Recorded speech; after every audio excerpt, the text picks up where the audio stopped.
Hello and welcome to Can Protect. I'm Guan. This series of videos will give you an overview of the cognitive tests in our study. We'll cover 5 things. 1. What are the tests? 2. How can you get ready for them? 3. What should you do if you face any issues during the tests? 4. What should you remember while taking the tests? And finally, we'll provide a look at each of the tests and how to do them. In Can Protect, there are 6 cognitive tests.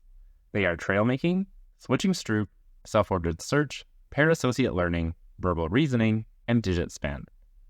For our study, all of these tests have been made digital, so you can easily take them on our website using a computer.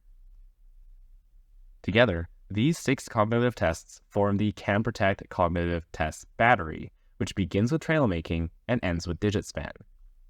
We use a range of cognitive tests so we can look at various aspects of your cognition. This includes things like executive function or decision making, the ability to change between tasks, memory, attention, and language.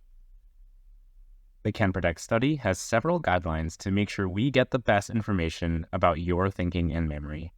First, we strongly encourage all participants to do the cognitive test battery up to 3 times over the course of 1 week each year.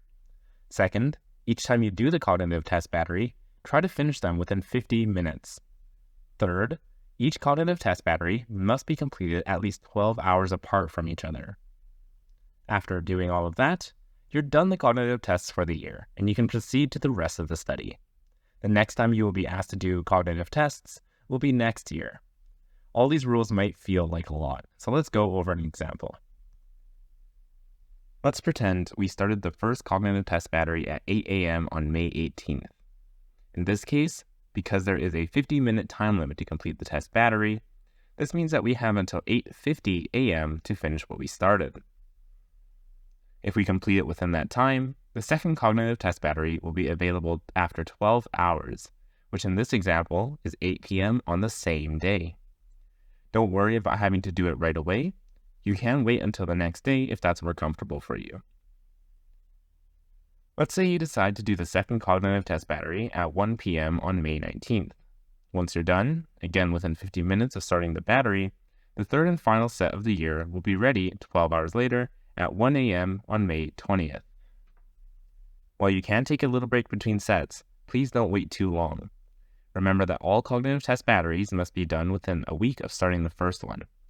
In this example, because we started on May 18th, we need to finish all 3 batteries by May 25th. Once you finish the third set, you're done all of the cognitive tests for the year. Congratulations! You won't have to worry about them until the next year. Alright, now let's talk about getting ready for the cognitive tests. Here are 2 main tips to help you get the best results.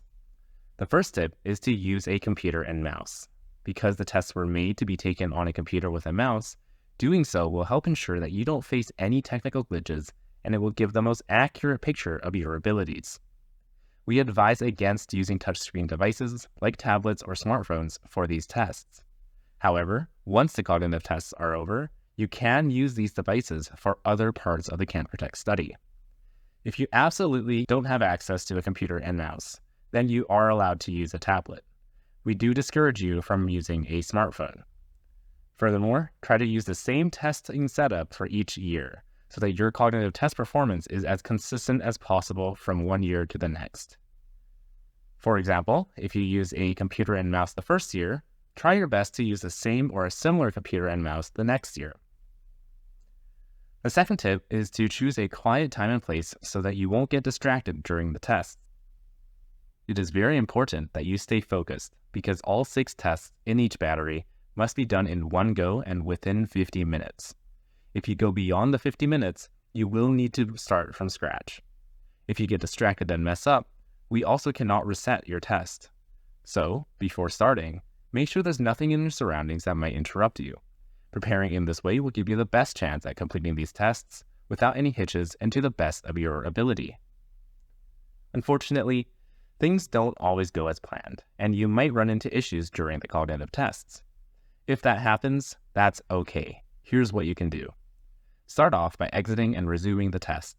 You can do this by clicking the Exit Test and Return to Study Page button near the bottom right of the cognitive test window. Once you've left the test, there will be a resume button allowing you to go back to your cognitive test, and that should hopefully fix the issue. If the issue is still there, try using a computer if you're not already using one, or try using a different browser on your computer, such as Google Chrome or Mozilla Firefox. If none of these solutions fix the problem, please email us at can.protect@ucalgary.ca, and we will work with you to solve the problem. Remember, we're here to help and to ensure that your experience in the Can Protect study goes smoothly. As you complete the cognitive tests, there are a couple things to remember. First, the cognitive tests are meant to be hard. They were designed to be challenging for everyone, even for us on the Can Protect research team. This challenge is what helps us get a clear picture of your cognitive abilities. At the end of the day, we're looking at how you progress over time, so we are not comparing you to others. Just do your best and without any pressure. Second, use only your brain and a computer and mouse. Please do not use any aids like paper or other tools to help you with these tasks. It is important that you only rely on your own cognitive abilities to complete these tests. If you use external aids, it will make your test results inaccurate, and we won't be able to use that data. Finally, a lot of this might sound intimidating, but we encourage you to do the cognitive tests as soon as you can.